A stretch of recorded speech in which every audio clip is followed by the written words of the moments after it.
Ya, pasca video salah tangkap seorang pencari bekicot oleh polisi di Grobogan, Jawa Tengah viral, polisi telah menemui korban dan meminta maaf. Lalu apa sikap Kompolnas terkait dengan kasus ini? Kita akan bahas dengan Khairul Anam, anggota Kompolnas. Selamat malam, Mas Anam. Selamat malam, apa kabar? Alhamdulillah baik, tapi saya yakin korban salah tangkapnya terluka batin dan fisik ini ya Mas Anam ya. Minta maaf Iya, wajib, kita apresiasi. Tapi kan korban sudah mengalami luka, trauma karena dianiaya. Apa sebenarnya yang menyebabkan seorang polisi bisa sampai salah tangkap? Bukankah butuh paling tidak 2 alat bukti, Mas Anam? enggak, yang paling penting begini sebenarnya, kepolisian juga harus hati-hati, jangan reaksioner gitu ya, karena berbagai viral, ada pengaduan yang nggak ditanggepin, terus sekarang ada pengaduan langsung ditanggepin, dan langsung melakukan tindakan-tindakan yang itu tidak hanya melanggar SOP kepolisian, tapi juga melanggar hukum, gitu. Itu yang pertama melanggar hukum yang paling gampang karena di video itu ada adalah diperiksa atau dipaksa untuk mengaku di rumah orang, itu nggak boleh, gitu. Melakukan kayak begitu tuh serius pelanggarannya, gitu. Dan itu menurut saya memang tindakan yang tidak hanya melanggar hukum tapi juga arogan, gitu. Ya, oleh karenanya sebenarnya teknisnya sederhana kok. Kalau ada warga yang apa namanya, yang Melapor? mengadu begitu, apalagi ada orang yang diduga, baik ditangkap bersama-sama dengan warga maupun enggak, itu ya dibawa ke kantor polisi, terus yang memberikan pengaduan juga dibawa ke kantor polisi, terus diperiksa baik-baik. Kalau memang terbukti ya lanjut, kalau tidak ya dilepas, dijelaskan. Nggak bisa terus main apa namanya maksa begitu. Itu yang pertama. Yang kedua, ya paradigma penegakan hukum itu sekarang pengakuan itu nggak berlaku dari dulu. KUHP itu mengatur bahwa pengakuan itu bukan bukti, Hmm. gitu. Nah itu ngapain dipaksa-paksa ngakuin gitu. Nah itu kan problem juga secara serius gitu. Nah, yang ketiga yang juga nggak kalah pentingnya adalah soal korbannya. Menurut saya tindakan minta maaf adalah baik ya, Propam juga memeriksa juga baik. Tapi jangan lupa ada hak korban, apa itu ya pemulihan gitu. Oke. Dipastikan bahwa apa luka fisik begitu ya disembuhkan. Dipastikan kalau ada benda yang lain yang milik korban juga mengalami kerusakan ya harus dipulihkan, diganti. Mas Nah, itu Anam, juga sebelum penting. kita lebih jauh soal apa yang menjadi hak dari korban salah tangkap, tapi ini kan artinya ada 2 ya yang dituduhkan ya, salah tangkapnya dan kemudian kekerasan dan intimidasinya ketika interogasi. Penyelidikannya sudah sejauh mana? Apa sanksinya untuk seorang anggota Polri yang melakukan 2 hal? Tadi Anda katakan ini pelanggaran berat. Iya, kita masih, apa namanya, mantau ya, tadi saya sore tadi juga berkomunikasi dengan teman-teman Propam, pemeriksaannya sedang berjalan, tapi kami berharap, satu begini, segera diadakan sidang etik ya, sesuai proporsional aja dengan kasusnya. Tapi yang kedua, ya soal penganiayaan ini kan, serius problemnya, serius ya kalau ada unsur pidana ya dipidanalah. Gitu loh. Biar apa? Biar menjadi pembelajaran bagi polisi-polisi yang lain. Jangan abuse of power, ya kan? Pak Kapolri itu sudah menandaskan sejak awal bahwa tindakan kepolisian itu harus humanis, termasuk juga dalam konteks penegakan hukum. Nggak bisa terus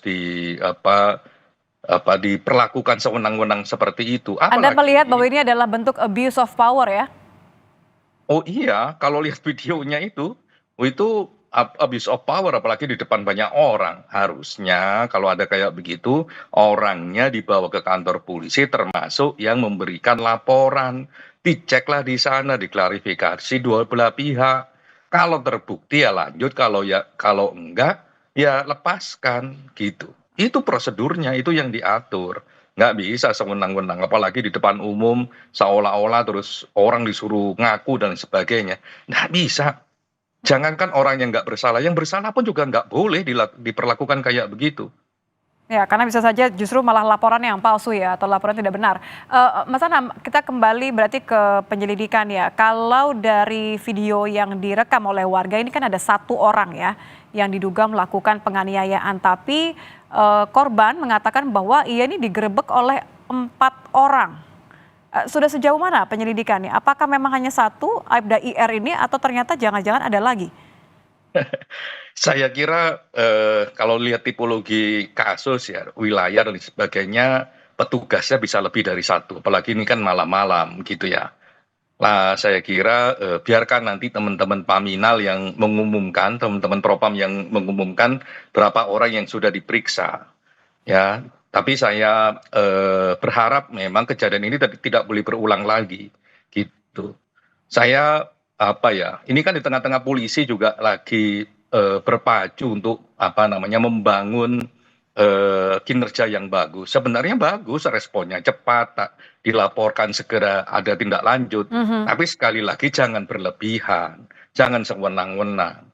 Ada aturannya, ada protokolnya, caranya gampang kok. Kalau ada kayak begitu, bawa orangnya ke kantor polisi, terus masyarakat yang mengetahui informasinya, melaporkannya dan lain sebagainya, ya bawa juga ke kantor polisi, diperiksa bersama-sama. Itu menurut saya SOP-nya begitu, nggak langsung di depan rumah orang, Dipaksa apa, mengaku ya? dipaksa mengaku. Pemaksaan aja udah salah, apalagi dilakukan di publik terbuka begitu, gitu. Wong biasanya itu kalau ada orang yang ketangkep misalnya ya, nyopet lah, nyuri lah, ngerampok lah sama masyarakat, ya apalagi kalau masyarakatnya melakukan tindakan kekerasan, polisi datang, melerai itu semua, pelakunya dibawa ke kantor polisi, diperiksa dengan baik, bukan malah, seperti itu, gitu. Jadi Anda, merasa bahwa korban tidak hanya berhak untuk mendapatkan permintaan maaf, tapi juga, perbaikan, pemulihan nama baik dan juga ada penggantian ganti rugi ya terhadap mungkin barang materialnya yang rusak? Betul, itu hak hak atas pemulihan itu diakui dan diatur oleh undang-undang. Oleh karenanya, kami berharap Polda Jateng maupun Kapolresnya ya melakukan itu. Ya, apa namanya, tindakan pemulihan, termasuk juga kalau, apa, di fisiknya masih ada luka-luka dan lain sebagainya, bawa ke rumah sakit, di ronsen dan lain sebagainya, sehingga nggak ada satu sakit yang menahun misalnya akibat tindakan itu. Yang kedua, apakah ada harta benda yang rusak, misalnya sepeda motornya yang katanya rusak, ya sekecil apapun rusaknya ya harus dipulihkan, misalnya begitu. Ini dalam konteks hak korban, karena itu diatur. Ya, dan saya kira mungkin, ini mungkin ya, dalam konteks, Pak Kapolres yang datang ke rumahnya minta maaf dan lain sebagainya, mungkin termasuk juga memberikan, pemulihan tersebut lah. Kita akan lihat itu, karena itu haknya ya, hak hak korban. Baik, terima kasih Mas Ana sudah bergabung bersama kami di Kompas Malam.